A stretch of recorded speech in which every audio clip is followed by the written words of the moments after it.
Bismillahirrahmanirrahim. Assalamualaikum warahmatullahi wabarakatuh. Semoga kita semua dalam kondisi sehat dan tentunya tambah berkah dalam setiap aktivitas yang kita lakukan. Amin ya rabbal alamin. Pada kesempatan ini, kali ini saya ingin menjelaskan tentang perbedaan para ulama atau sebab perbedaan para, terlebih khusus sahabat radhiyallahu anhum di dalam masalah-masalah fikih. Ya, di sini saya hanya mengambil dua sebab saja yang insya Allah akan memperjelas kita bahwasanya bukan hanya ya para ulama-ulama setelah sahabat saja, tapi mereka pun para sahabat ya, itu mereka berbeda pendapat di dalam menghukumi suatu hukum fikih. Nah, terlebih bahkan waktu Nabi Muhammad SAW berada bersama mereka, hidup bersama mereka, mereka pun berbeda pendapat seperti itu. Jadi apalagi ulama-ulama setelah Nabi Muhammad SAW, setelah sahabat, tabiin dan tabiut tabiin, tentunya hal yang wajar seperti itu, terutama dalam masalah-masalah fikih. Nah, sebab yang pertama yang harus kita ketahui dan ini menjadikan mereka para sahabat berbeda pendapat ya. Yang pertama adalah adanya hadis ya yang diterima, yang didengar oleh salah satu sahabat, sedangkan sahabat yang lainnya mereka tidak menerimanya gitu. Nah, misalkan mazhabnya atau pendapatnya Ibnu Umar radhiyallahu anhu, ia berpendapat bahwasanya seorang wanita apabila ia mandi junub ya, maka ia mewajibkan wanita tersebut untuk mengurai ikatan rambutnya itu sehingga mengenai akar pada rambut dan mengenai kulit kepala itu. Nah, itu ia wajibkan secara mutlak. Artinya baik ikatannya itu adalah ikatan yang banyak atau yang tebal sehingga tidak memungkinkan air untuk masuk ke akar rambut itu, ke kulit kepala, ataupun ikatan rambut yang sedikit, artinya iya kan kalau sedikit kan bisa masuk airnya tuh. Nah, itu diwajibkan juga oleh Ibnu Umar radhiyallahu anhu. Nah, hingga kabar ini sampai kepada Aisyah radhiyallahu anha. Kemudian ia bantah. Apa kata Sayyidah Aisyah? Kata beliau, sesungguhnya ana agtasilu ana wa Rasulullah sallallahu alaihi wasallam min ina'in wahid.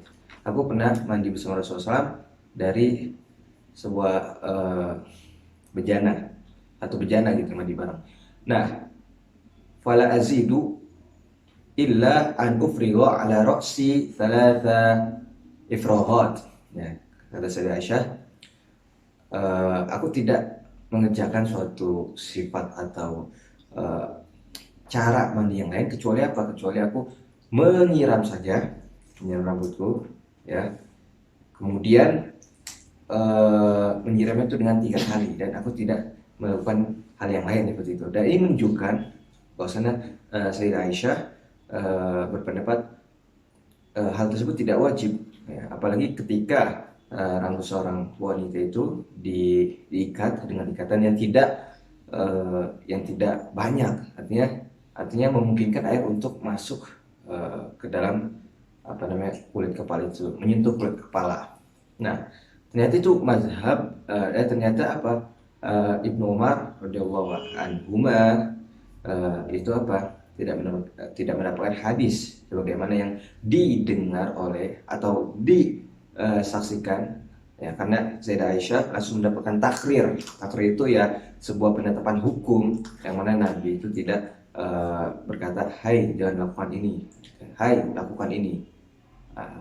Berarti menunjukkan bahwasanya Nabi menyetujui bahwasanya Sayyidah Aisyah langsung membasuh, mengguyur kepalanya tanpa harus mengurai ikatan rambutnya, seperti itu.